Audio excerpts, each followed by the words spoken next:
Why is this considered China's top fight animation? How many details are there, really? Let's cover it in 5 minutes. First, let's take a look at Qigong's weapon. It resembles a Pudao, but with 2 edges, and it looks like a Mo Dao, but without specific evidence, so it's hard to determine exactly what kind of sword it is. It's more fitting to call it a variant of a Pudao. Its technique is very close to a two-handed style, so we'll use similar two-handed techniques to explain it step by step. With one hand gripping the sword behind him, Qigong moves forward to confront his opponent fiercely. He starts with a leaping downward slash aimed directly at Shan Chu. After missing and landing, he uses his body's momentum to swing the sword in a horizontal reverse slash. He spins around and jumps back to create more distance for his attack. He crouches and uses the sword to block an attack from behind. Spinning the weapon behind him, he turns around and kicks to form a backswing block, trying to stop a punch. However, the punch is too powerful and sends his weapon flying. Qigong quickly dodges to Shan Chu's side. Even though Shan Chu looks intimidating and attacks fiercely, he has a significant delay after each punch due to the momentum.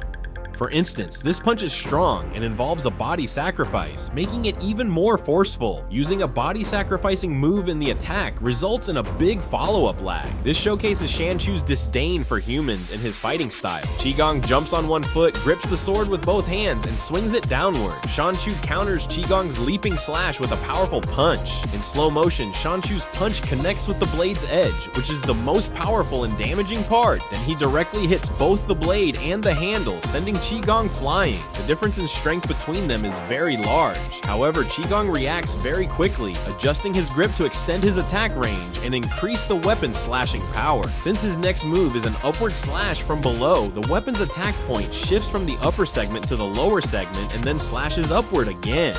The initial transition from the upper to the lower segment serves as a build-up phase, lengthening the weapon's swing range and increasing its slashing power. This indicates that Qigong has realized he needs to break through the defense first in order to land a successful hit. Traditional weapons gain power by increasing their swing distance. Qigong moves forward with a bow step and performs a horizontal cut. He follows with a backswing of the sword. Sending the sword flying and then catching it again is definitely impossible in reality. He turns around and swings his arm to rotate the sword, performing a spinning slash forward leaping slash. The impressive techniques with this polearm are really genuinely impressive. Holding the sword with both hands, he uses the downward momentum to smoothly execute an upward slash. After the attack, Qigong immediately turns to face Shan Chu head on. Here, Qigong still uses the throwing technique, which might be a small hint. This could be related to his later ability to manipulate objects from a distance during the fight. Qigong adopts a forward bow stance and executes an upward cut. He uses a rotational spin to increase the distance. Seizing the opportunity during his opponent's turn, Shan Chu delivers a straight punch with significant follow-through, making him lose his hold. Qigong responds with a kicking move to make the sword spin. He performs a 1,080-degree spinning kick. Spinning kick after turning around.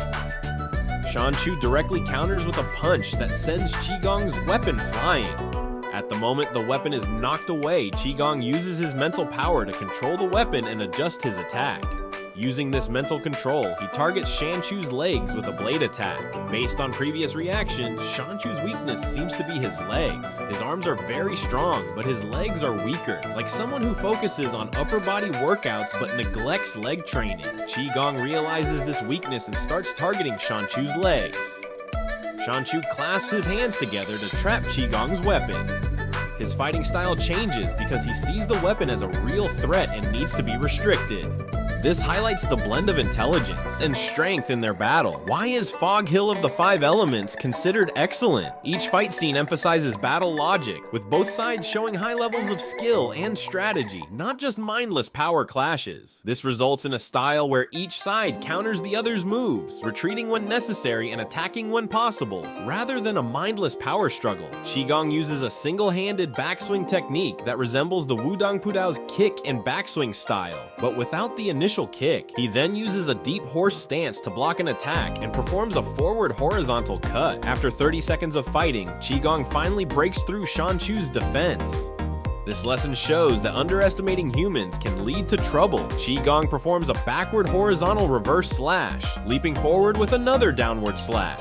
Shan Chu counters with a hook punch. This fight in Fog Hill of the Five Elements introduces many new elements, such as manipulating objects with telekinetic control, and fancy techniques with long weapons, which definitely impresses the audience. Up to this point, we've presented all the details and the back and forth between the two sides. Without frame-by-frame analysis, it's really hard to see clearly.